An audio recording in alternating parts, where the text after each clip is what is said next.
తూర్పు ముఖం ఇల్లు ఉత్తరంలో ఖాళీ లేక దక్షిణంలో ఎక్కువ ఖాళీ స్థలం ఉంటే ఏమవుతుంది?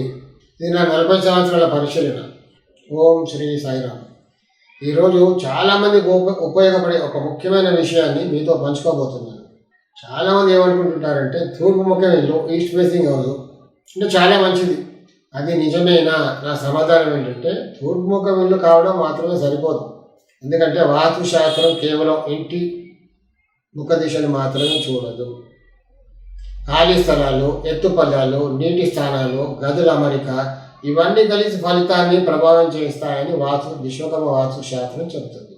అసలు విషయం, నేను 4 దశాబ్దాలుగా వేలాది ఇళ్లను పరిశీలించినప్పుడు ఒక ప్రత్యేకమైన నిర్మాణం చాలాసార్లు కనిపించింది. అది తూర్పు ముఖం ఇల్లు, ఉత్తరంలో దాదాపు ఖాళీ స్థలం లేకపోవడం, దక్షిణంలో ఎక్కువ ఖాళీ స్థలం ఉండడం. ఈ నిర్మాణం ఉన్న ప్రతి ఇంట్లో ఒకే ఫలితం అని వచ్చిందని నేను చెప్పడం లేదు. కానీ నిర్మాణంతో పాటు కొన్ని సమస్యలు తరచుగా కలిసి కనిపించిన సందర్భాలు నేను గమనించాను. నేను గమనించిన కొన్ని ఇష్యూస్ ఏంటంటే కొన్ని కుటుంబాల్లో ఇంటి మహిళలకు తరచుగా ఆరోగ్య సమస్యలు, దీర్ఘకాలిక వ్యాధులతో బాధపడడం, కొన్ని సందర్భాల్లో మహిళలు చిన్న వయసులోనే కోల్పోయిన కుటుంబాలు, ఆర్థికంగా ఎప్పుడు ఇబ్బందులు ఎదుర్కోవడం, డబ్బు వచ్చినా నిలవకపోవడం, చేతికి వచ్చినది నోటికి అన్నట్టుగా అంటే హ్యాండ్ టు మౌత్ అన్నట్టుగా ఇలా జీవించడం, ఒక సమస్య ముగియగానే మరో సమస్య రావడం, ఇలాంటి రిజల్ట్స్ నేను అనేక సందర్భాల్లో గమనించాను. ఇక్కడ ఒక విషయం నేను చాలా స్పష్టంగా చెప్తున్నాను. ఇలాంటి నిర్మాణం ఉన్న ఇంటికి ఇవే ఫలితాలు వస్తాయని నేను చెప్పడం లేదు. వాస్తు విశ్లేషణలో ఒక అంశం ఆధారంగా తీర్పు ఇవ్వడం సరైనది కాదు. ఆ ఇంటికి ఉన్న రోడ్డు, ఎత్తుపల్లాలు, బోర్వెల్స్, సెప్టిక్ ట్యాంక్స్, సంపు, ప్రధాన ద్వారం ఏ స్థలంలో ఉంది, నైరుతి ఎలా ఉంది, ఈశాన్యం ఎలా ఉంది, వాయువ్యం ఎలా ఉంది, ఆగ్నేయం ఎలా ఉంది, ఇంటి మొత్తాన్ని పరిశీలించిన తర్వాతే పూర్తి అభిప్రాయం చెప్పాలి. నేను చెప్పేది ఏంటంటే నా 40 years అనుభవంలో, ఇలా 40 years రీసెర్చ్లో, ప్రాక్టికల్ ఎక్స్పీరియన్స్లో పదే కనిపించిన ధోరణి మాత్రమే. అఫ్కోర్స్ మన శాస్త్రాల్లో కూడా అవే చెప్పారు, అక్కడ కనిపించేది కూడా అదే. శాస్త్రాల్లో చెప్పింది కాదు, నేనే గమనించానని కాదు. మన పూర్వీకులు, మహర్షులు, ఋషులు, విశ్వకర్మ గారు రాసిన గ్రంథాల్లో ఉన్నవే ఇప్పటికీ కనబడుతున్నాయి.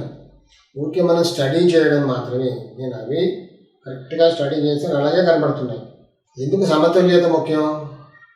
వాస్తు ప్రకారం ఉత్తర దిక్కు మరియు తూర్పు దిక్కు తేలిక, వెలుగు, ప్రవాహం వంటి లక్షణాలు ప్రాధాన్యం. దక్షిణ భాగం అధిక తెరిచి ఉండి ఉత్తరం పూర్తిగా ఇరుకుగా మూసుకుపోయి ఉంటే ఆ సమతుల్యత దెబ్బతింటుంది. అందుకే ముఖ దిశను చూసే వాస్తు నిర్ణయం తీసుకోవడం సరైనది కాదు. ఇల్లు కొనేవారికి, కట్టేవారికి నా సలహా ఏంటంటే తూర్పు ముఖం ఇల్లు కొనబోతున్నట్టయితే ఇల్లు ప్రశ్నలు తప్పకుండా, అంటే ఇవన్నీ మనం జాగ్రత్తలు తప్పకుండా తీసుకోవాలి. ఉత్తరంలో ఎంత ఖాళీ స్థలం ఉంది, దక్షిణంలో ఎంత ఖాళీ స్థలం ఉంది, మొత్తం వాస్తు సమతుల్యత ఎలా ఉంది, ఇవన్నీ పరిశీలించిన తర్వాతే ఒక నిర్ణయం తీసుకోండి. నా ఉద్దేశం ఏంటంటే మిమ్మల్ని భయపెట్టడం కాదు, అపోహలు సృష్టించడం కాదు. గత 40 yearsగా 40 సంవత్సరాల పైగా నేను పరిశీలించిన అనుభవాలను మీతో పంచుకోవడమే. ప్రతి ఇంటి పరిస్థితి ఒక ప్రత్యేకంగా ఉంటుంది. అందువల్ల మొత్తం వాస్తుని పరిశీలించిన తర్వాత మాత్రమే నిర్ణయం తీసుకోవాలి. కానీ ఫండమెంటల్స్ ఏంటంటే ఉత్తరంలో ఖాళీ, దక్షిణంలో చాలా ఖాళీ స్థలం ఉందంటే మాత్రం ఇలాంటివి జరుగుతూ ఉంటాయి. మన శాస్త్రంలో రాసింది, నేను గమనించింది కూడా అదే. వాస్తు శాస్త్రాన్ని లోతుగా నేర్చుకొని ఇలాంటి విషయాలను మీరే విశ్లేషించుకోవాలనుకుంటే విశ్వకర్మ వాస్తు సైన్సెస్ ఫౌండేషన్స్ కోర్సులో చేరండి. నా 40 సంవత్సరాల అనుభవాన్ని మీతో పంచుకుంటాను. ఈ వీడియో మీకు నచ్చినట్టు అయితే లైక్ చేయండి, షేర్ చేయండి, సబ్స్క్రైబ్ చేయండి. సాయి రక్ష.